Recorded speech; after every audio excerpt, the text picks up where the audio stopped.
পড়লে 5 ওয়াক্ত, ওই ব্যক্তি খারাপ কাজে লিপ্ত হতে পারে না। তাহলে নামাজ যে পড়বে, এই নামাজ বান্দাকে গুনাহ থেকে বাঁচিয়ে রাখে। অন্যতম বড় একটি নামাজের ফজিলত, এটা নামাজের গুণ, নামাজ ওয়ালা ব্যক্তির গুণ।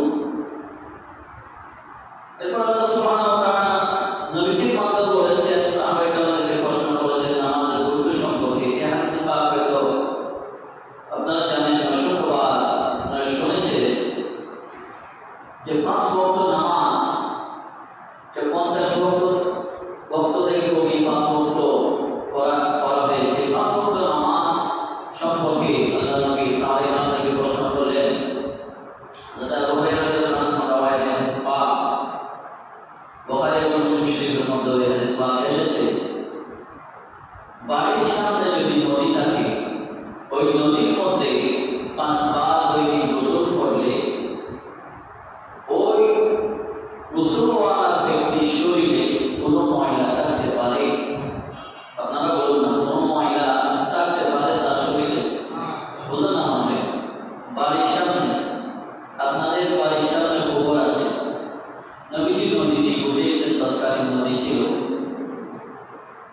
তাহলে পুকুর, এখানে পুষ্করী বড় পুকুর রয়েছে। কোনো ব্যক্তি এই পুকুরের মধ্যে দৈনিক 5 বার গোসল করলে ওই ব্যক্তির শরীরে কোনো ময়লা আবর্জনা থাকতে পারে? ওই ব্যক্তির শরীর অপবিত্র থাকতে পারে? থাকতে পারে না।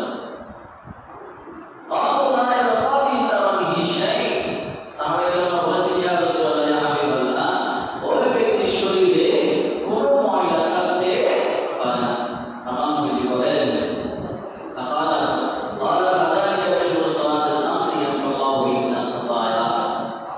সুতরাং যে ব্যক্তি দৈনিক 5 বার নামাজ আদায় করবে, ওই ব্যক্তির শরীরে কোনো গুনাহ থাকতে পারে না। সুবহানাল্লাহ, কি মিসাল দিয়ে বুঝিয়েছেন। এরপরে যারা সুন্দরভাবে নামাজ আদায় করবে, নামাজের মধ্যে আদববান হবে, তাদের ফজাইল সম্পর্কে হাদিসে পাকের মধ্যে এসেছে। যা ওযু পরিপূর্ণ হবে, যা কিয়াম দণ্ডায়মান সুন্দর হবে, নম্র ভদ্র হবে, বিনয়ী হবে, যা শিষ্টা পরিপূর্ণ হবে, রুকু শিষ্টা, এবং যা নামাজ বিনয়ী হবে, নম্র হবে, আদবওয়ালা নামাজ হবে। হাদিসে পাকের মধ্যে এসেছে, হযরত আনাস বিন মালিক রাদিয়াল্লাহু আনহু থেকে রওয়ায়াত হাদিস পাক, রাওয়াত তাবরানী শরীফের মধ্যে এসেছে হাদিস, মান সাল্লা সালাতি লিওয়াক্তিহা ওয়া আসবালাহা ওযুআহা, যে ব্যক্তি সময় মতো নামাজ আদায় করে, ওয়া আসবালাহা ওযুআহা, যা ওযু পরিপূর্ণ করে, যে ব্যক্তি ওযু সম্পূর্ণভাবে যেভাবে ওযু করতে হয়, ওযুর নিয়ম আছে, এই নিয়ম অনুযায়ী যে ব্যক্তি ওযু করবে পরিপূর্ণভাবে, ওয়া তাআলাহা কিয়ামা, এবং দণ্ডায়মান হবে, কিসের জন্য? নামাজের জন্য। ওয়া খুশুআহা, খুশুআহা, বিনয়ী নম্র হবে, আল্লাহর সামনে দণ্ডায়মান হবে। ওয়া রুকুআহা ওয়া সুজুদাহা, এবং তার রুকু সিজদা পরিপূর্ণ করবে। অনেক ভাইরা আছে রুকুতে যায়, উঠে আর দাঁড়ায় না, সিজদার মধ্যে চলে যায়।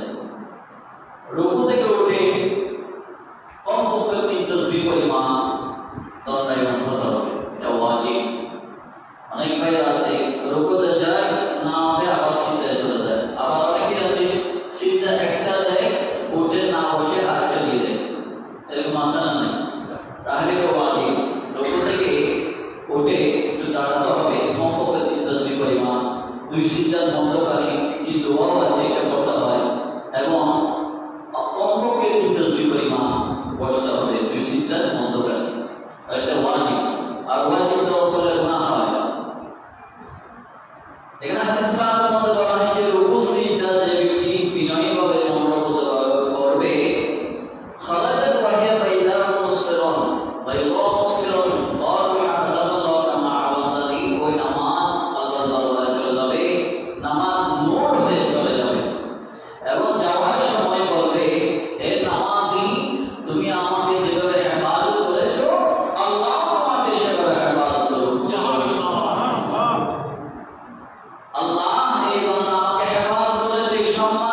তাজিম করেছে, সুন্দরভাবে নামাজ আদায় করেছে, তার বেয়ান সুন্দর হয়েছে, রুকু সিজদা সুন্দরভাবে আদায় করেছে, ওযু পরিপূর্ণ করেছে।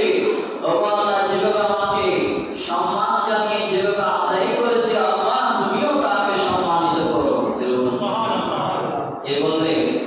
নামাজ পড়বে, ওই নামাজ আল্লাহর দরবারে যাবে, ওই নামাজ কবুল হবে। আর যে ব্যক্তি নামাজ সুন্দরভাবে আদায় করবে না, ومن صلىها لغير وقتها ولم يسبغ لها وضوءها ولم يتم لها خشوعها ولا ركوعها ولا سجودها, ওই ব্যক্তির নামাজ অন্ধকার হয়ে বের হবে। কোন ব্যক্তির নামাজ? যে ব্যক্তি তার সময় মতো নামাজ আদায় করে নাই, তার ওযু পরিপূর্ণ করে নাই, তার দণ্ডায়মান বিনয় হয় নাই। অনেকেই দেখবেন দৌড়ে এসে কাতারের মধ্যে দাঁড়িয়ে যেমন তেমন করে নামাজ আদায় করে নেই। এই মাসলা নেই। নামাজের মধ্যে আসতে হবে আদব সহকারে। দৌড়ে দৌড়ে এসে মসজিদের ভিতরে ঢুকবেন, এটা নিষেধ করা হয়েছে। সুন্দরভাবে এসে নম্রভদ্রভাবে মসজিদে প্রবেশ করতে হবে। মসজিদে দোয়া আছে, দোয়া পড়ে প্রবেশ করবে। এটা আল্লাহর ঘর। অনেকেই আছে দৌড়ে এসে ঢুকে যায়, এটা আদব খেলাফ। এরকম করা যাবে না। যার ওযু পরিপূর্ণ হয়নি, যার রুকু সিজদা পরিপূর্ণ হয়নি, ওই ব্যক্তির নামাজ ওয়াহিয়া সাওদাউ মুযলিমাতুন, অন্ধকার হয়ে তার নামাজ উপরের দিকে যাবে। তাকুলু ওয়াইয়া'আদা আল্লাহু কামা ওয়াইয়া'আদানি হাত্তা ইযা কানাত আইনু শাআ আল্লাহু রুফাত কামা ইউরাফু। ওই ব্যক্তির নামাজ যখন বের হয়ে যাবে, অন্ধকার হয়ে বের হয়ে যাবে, যাওয়ার সময় বলবে, হে নামাজি, তুমি আমাকে যেভাবে বিনষ্ট করেছো, নষ্ট করেছো, সম্মান করো নাই, সময় মতো নামাজ আদায় করো নি। হে নামাজি, তুমি ওযু পরিপূর্ণ করো নি, রুকু সিজদা পরিপূর্ণ করো নি। যেভাবে তুমি আমাকে নষ্ট করেছো, যেভাবে আমাকে অসম্মানিত করেছো, সেভাবে আল্লাহ তোমাকে অসম্মানিত করো। যেরকম নামাজ হয়ে যায়, তাহলে ওই নামাজের জন্য বদুয়া করবে। শুধু তাই নয়, রুফাত কামা ইউরাফু সাওবুল খানাত সুম্মা তুরিবা বিহা ওয়াজহুহু, দরবায় আদরু অর্থাৎ বহার করা, বহার আগা, ওয়াজহুন মুখমণ্ডল, ওয়াজহুহু, ওই ব্যক্তির নামাজ আল্লাহর হুকুমে বেচানো হবে। আমরা পুরাতন কাপড় বেচাই না, কোনো ময়লা আবর্জনা আমরা পেঁচিয়ে আমরা কোথায় নিক্ষেপ করি? ময়লা ডাস্টবিনের মধ্যে আমরা নিক্ষেপ করি। এখন ওই নামাজি নামাজ সুম্মা তুরিবা বিহা ওয়াজহুহু, আল্লাহর হুকুমে বেচানো হবে। যেভাবে পুরাতন কাপড় বেঁচে আমরা ডাস্টবিনে নিক্ষেপ করি, সেভাবে পেঁচিয়ে ওই নামাজ ময়লা করে তার মুখমণ্ডলে নিক্ষেপ করা হবে। যেরকম নাউজুবিল্লাহ।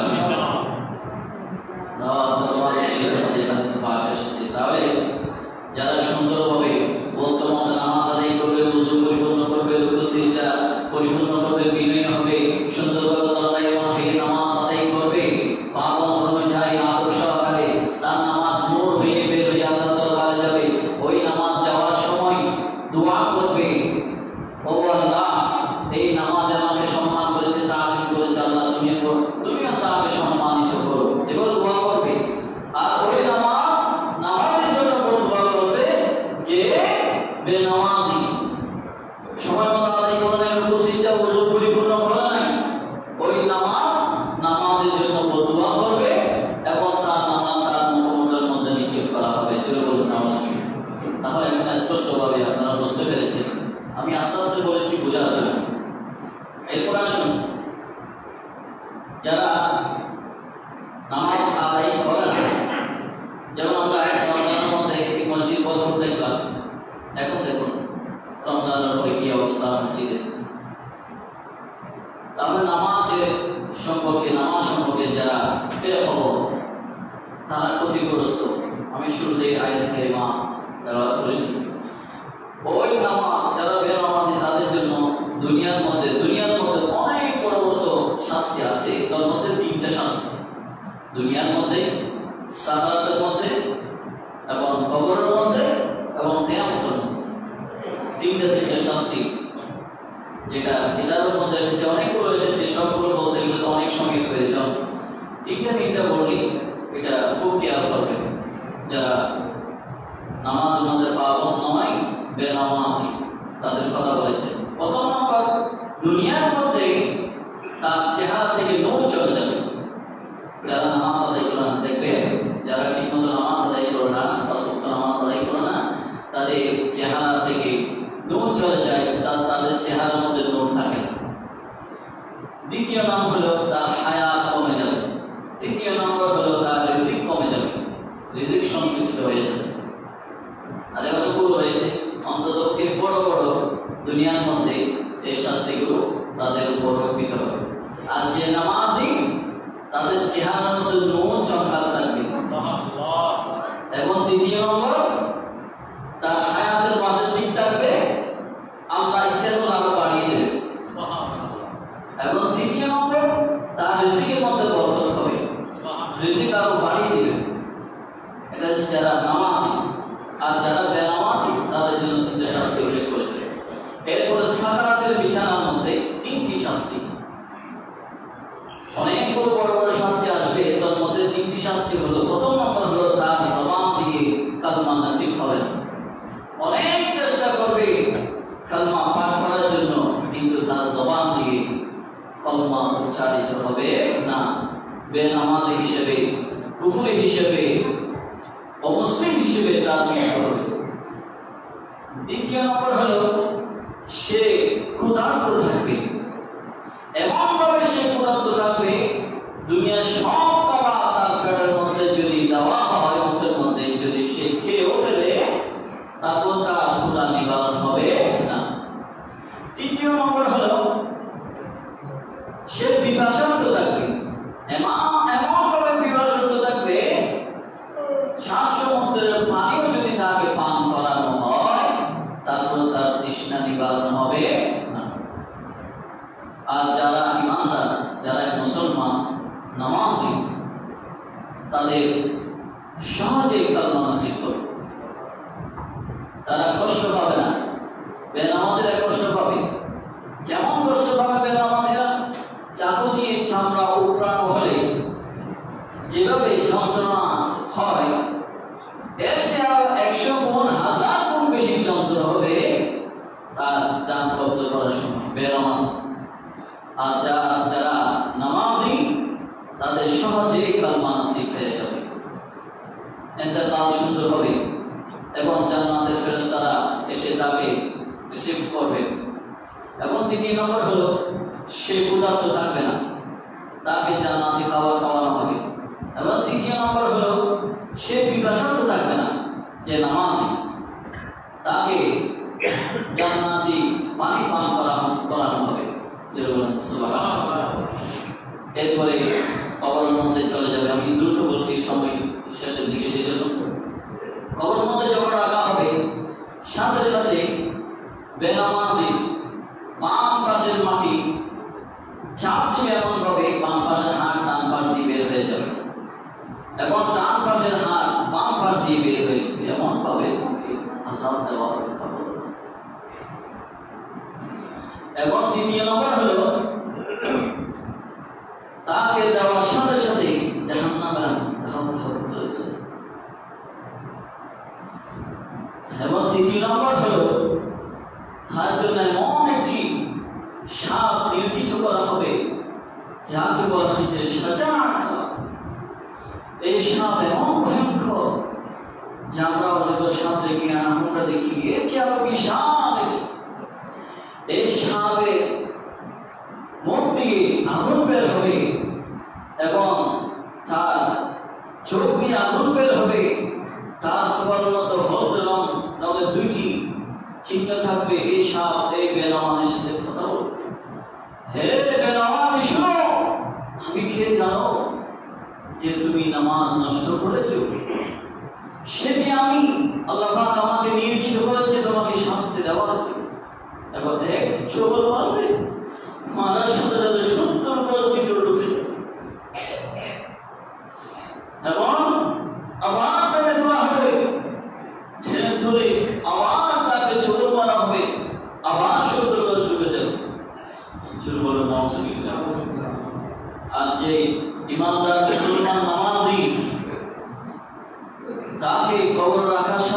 ডানে বামে উপরে নিচে 70 গজ করে প্রশস্ত করে দেওয়া হবে, জোরে বলুন সুবহানাল্লাহ। এবং জান্নাতে নাযিল নিয়ামত দেওয়া হবে। ওইটার খবর জান্নাতের ফুলের বাগানে সাজিয়ে দেওয়া হবে, জান্নাতে বাস পড়ানো হবে। এবং তৃতীয় নম্বর হলো তার সাথে জান্নাতের সাথে তাল্লুক করে দেওয়া হবে, নাযিল নিয়ামত তাকে দেওয়া হবে, জোরে বলুন সুবহানাল্লাহ। এবং কিয়ামতের ময়দানে ওঠানো হবে, প্রত্যেককে উঠতে হবে, নাকি কেউ বাঁচতে পারবে? কেউ বাঁচতে পারবে না। পুনরুত্থান অবশ্যই করা হবে, কিয়ামতের ময়দানে উঠবে হতে হবে। কিয়ামতের ময়দানে বড় বড় শাস্তির মধ্যে 3টি শাস্তি হলো, প্রথম নম্বর আল্লাহ বেনামাজের উপর নারাজ থাকবেন, তার উপর আগান্বিত থাকবে। তাহলে চিন্তা করুন, আল্লাহ যার ব্যাপারে নাখুশ থাকবেন, নারাজ থাকবেন, তার কি অবস্থা হতে পারে। এবং দ্বিতীয় নম্বর, তার হিসাব খুবই কঠিন হবে। তৃতীয় নম্বর হলো তাকে জাহান্নামে নিক্ষেপ করবেন, জোরে বলুন নাউযুবিল্লাহ।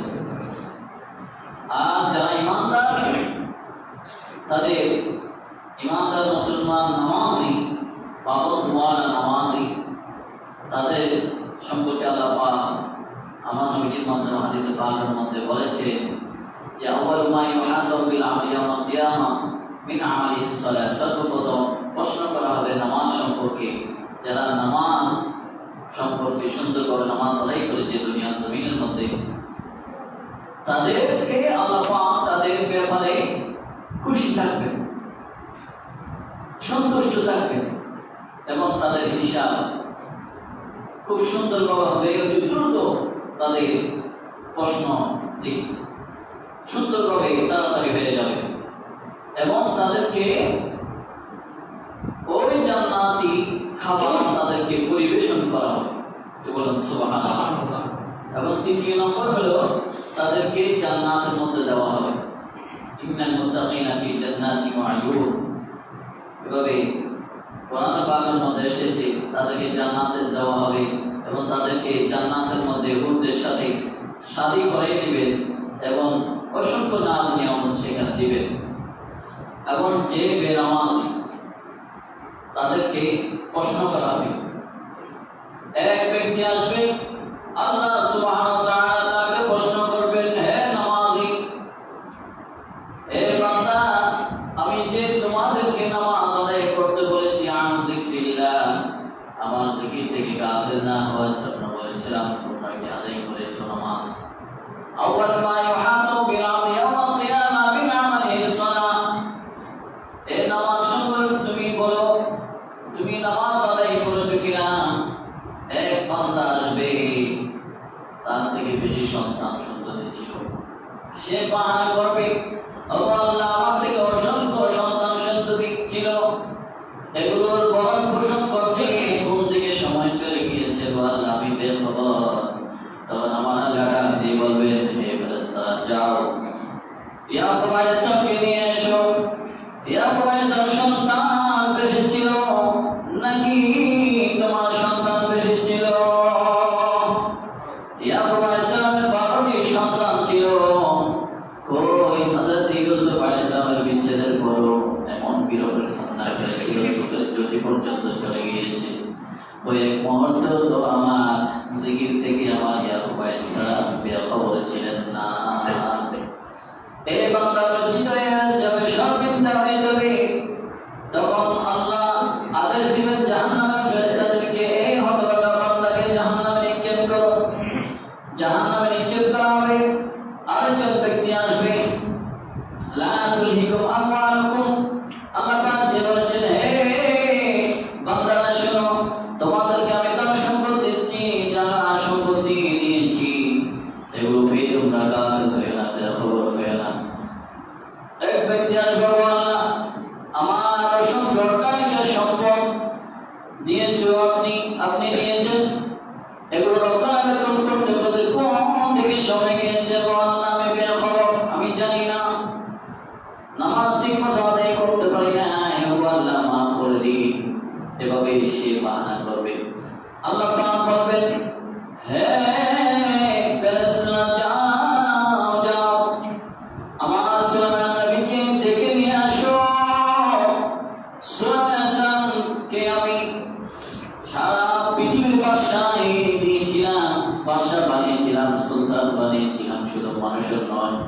জিন জাতি পশু পাখি সবার বাদশা বানিয়েছিলাম, এত বেশি ধন সম্পদ দিয়েছিলাম, ওরা পৃথিবীর মালিক বানিয়ে দিয়েছিলাম। জোরে বলুন সুবহানাল্লাহ।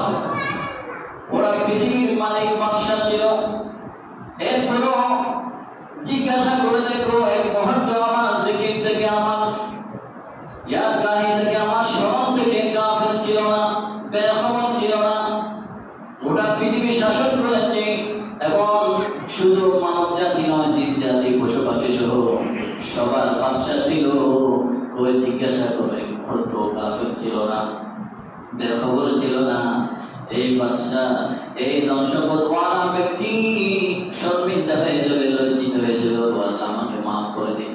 আল্লাহ বলবে মাফ হবে না, এই জাহান্নামের ফেরেশতা যাও যাও, এই হতভাগা ব্যক্তিকে জাহান্নামে নিক্ষেপ করে নিয়ে আসো। এরপর একজন যোদ্ধা আসবে, সে বলবে আল্লাহ আমি যুদ্ধ করতে করতে কোন দিকে যে সময় চলে গিয়েছি। দেশের জন্য যুদ্ধ করেছি, সমাজের জন্য করেছি, রাষ্ট্রের জন্য করেছি, আত্মীয় স্বজনদের জন্য যুদ্ধ করেছি। এভাবে বাহানা করবে। আমার আল্লাহ বলবেন তুমি বেশি যুদ্ধ করেছো না, আমার ইমাম হোসেন বেশি যুদ্ধ করেছি, ইমাম হোসেনকে নিয়ে আসো। তরবারের নিচে গর্দান দিয়েছে, তারপর নামাজ ছাড়া নাই। যখন জান চলে যাচ্ছে তখন নামাজের মধ্যে ঠিক না বেঠিক, সে নামাজ ছিল ইশকের নামাজ, সে নামাজ ছিল আল্লাহ সন্তুষ্টির নামাজ। সেভাবে আমাদেরকে শিখিয়ে দিয়েছেন নবী তাওহীদ নাকি হযরত সাইয়্যিদুল কারবালা দস্তে কারবালা হযরত ইমাম হুসাইন রাদিয়াল্লাহু তাআলা আমাদেরকে শিখিয়ে দিয়েছেন, তোমরা যদি না জানার উম্মত হয়ে যাবো তাহলে তোমাদের জান চলে যাবে, তারপর আল্লাহ জিকির থেকে বেখবর হবে না। ঠিক না বেঠিক? এবার বলবে ও যোদ্ধা, তুমি বেশি যোদ্ধা ছিলা নাকি আমার ইমাম হোসেন বেশি যুদ্ধ করেছে? দেখো কি শিক্ষা। তুমি যুদ্ধ করে করে কোন দিকে সময় পার করে দিয়েছো, নামাজ পড়ো নাই, আমার জিকির থেকে বেখবর ছিলা। আমার ইমাম হোসেন দেখো যুদ্ধ করেছে এবং নামাজও টিকিয়ে রেখেছে। সুবহানাল্লাহ। এবং একজন মহিলা আসবে, একের পর একজনকে আল্লাহ তো ধরবে কিয়ামতের ময়দানে। ঠিক না বেঠিক? প্রত্যেককে হিসাব দিতে হবে। ওই মহিলা বলবে, বাহানা করবে, আল্লাহ আমার স্বামী বেশি জানেন ছিল, সেজন্য আমি নামাজ ঠিক মতো আদায় করতে পারি নাই। আমার আল্লাহ বলবেন ও ফেরেশতারা যাও, আসিয়া ইসলামকে নিয়ে আসো। আসিয়া ইসলাম ওর স্বামী বেশি বেশি বহাল করেছে, বেশি খারাপ ছিল নাকি তোমার স্বামী বেশি খারাপ ছিল? তখন এক শায়ের বলে ফেরাউন বলে আসিয়া রে, নবীজির কালমা ছেড়ে দে। আসিয়া বলে ওরে ফেরাউন জীবন গেল ছাড়ব না রে। আসিয়া খেলে প্রেম খেলা, ফেরাউন দেই যে কত জ্বালা। ঠিক না বেঠিক? আসিয়া খেলে প্রেম খেলা, ফেরাউন দেই যে কত জ্বালা। আল্লাহ বলে ওরে জিবরাইল জীবন গেল ছাড়ব না রে। আল্লাহ বলে ওরে জিবরাইল খুলে দাও জান্নাতের তালা। লা ইলাহা ইল্লাল্লাহ, লা ইলাহা ইল্লাল্লাহ, লা ইলাহা ইল্লাল্লাহ, লা ইলাহা ইল্লাল্লাহ। আল্লাহ বলেন ও মহিলা শুনো, আসিয়ার স্বামী ফেরাউন ছিল, ওই আসিয়ার স্বামী বেশি জালেম ছিল নাকি তোমার স্বামী বেশি জালেম ছিল? তখন এই মহিলা শর্মিন্দা হয়ে যাবে, তখন আল্লাহর কাছে মাফি চাইবে। আল্লাহ মাফ করবে না, জাহান্নামের ফেরেশতাকে আদেশ দিবেন এই মহিলাকেও জাহান্নামে নিক্ষেপ করো। জাহান্নামে যাবে, আরো অনেকজন আসবে। একে করে এরপরে জাহান্নামে যখন চলে যাবে একে অপরের জিজ্ঞাসা করবে, কি রে বান্দা, তোমাকে তো আমি দেখেছিলাম সুন্দরভাবে পোশাক আশাক করে তুমি ইসলামের মতো জীবন যাপন করেছিলা, তুমি জাহান্নামে কেন এসেছো? মা সালাকাকুম ফি সাকার, সূরা মুদাসসির 40 নম্বর আয়াত থেকে ধারাবাহিকভাবে এটি 48 নম্বর আয়াত পর্যন্ত আলোচনা হয়েছে। তখন সে বলবে, ক্বালু লাম নাকু মিনাল মুসাল্লিন, আমরা বেনামাজি ছিলাম, আমরা নামাজ সম্পর্কে বেখবর ছিলাম, সেজন্য আল্লাহ পাক আমাদেরকে জাহান্নামে নিক্ষেপ করেছেন। ক্বালু লাম নাকু মিনাল মুসাল্লিন ওয়া লাম নাকু নুত'ইমুল মিসকিন ওয়া কুননা নাখুযু মা'আল খায়িদিন, আমরা গরিব মিসকিনদেরকে আহার দিতাম না, অন্ন দিতাম না, ইতিমদেরকে আমরা অবহেলা করতাম, ফকির মিসকিনদেরকে অবহেলা করতাম। আমাদের কাছে ধন সম্পদ ছিল, এগুলো আমরা সঞ্চয় করে রেখেছিলাম, আমরা বিয়ে করতাম না, নামাজ পড়তাম না এবং বেখবর ছিলাম এবং অযথা কথাবার্তা বলতাম, মানুষদেরকে আমরা অবহেলা করতাম। এই জন্য আমাদেরকে আল্লাহ পাক জাহান্নামে নিক্ষেপ করেছেন। জোরে নাউজুবিল্লাহ। তারা নিজের পরিচয় নিজে বয়ান করবে কোথায়? জাহান্নামের মধ্যে। সেই কথা আল্লাহ পাক কোরআন পাকের মধ্যে নোট করে দিলেন। এখান থেকে আমাদের শিক্ষা অর্জন করতে হবে। বাইনাল আবদ ওয়া বাইনাল কুফর তারকুস সালাত, হাদিসে পাকের মধ্যে এসেছে একমাত্র মুসলমান এবং কাফেরের মধ্যে পার্থক্য হলো সেটি হলো নামাজ। মুসলমানরা নামাজ পড়ে, কাফেররা নামাজ পড়ে না। মুসলমানরা নামাজ পড়ে, ইহুদিরা নামাজ পড়ে না। মুসলমানরা নামাজ পড়ে, নাসারারা নামাজ পড়ে না। তথা এক কথা, আপনি আমি মুসলমান দাবি করলে অবশ্যই নামাজ পড়তে হবে, ঠিক না বেটি? আর যে ব্যক্তি মুসলমান দাবিদার কিন্তু নামাজ পড়ে না, সে কি মুসলমান? নিজেকে নিজে প্রশ্ন করবেন, আমি মুসলমান, ঠিক আছে, আমি কি নামাজ পড়ি? তাহলে নামাজ পড়লে আপনি মুসলমান, নামাজ না পড়লে মুসলমান নয়।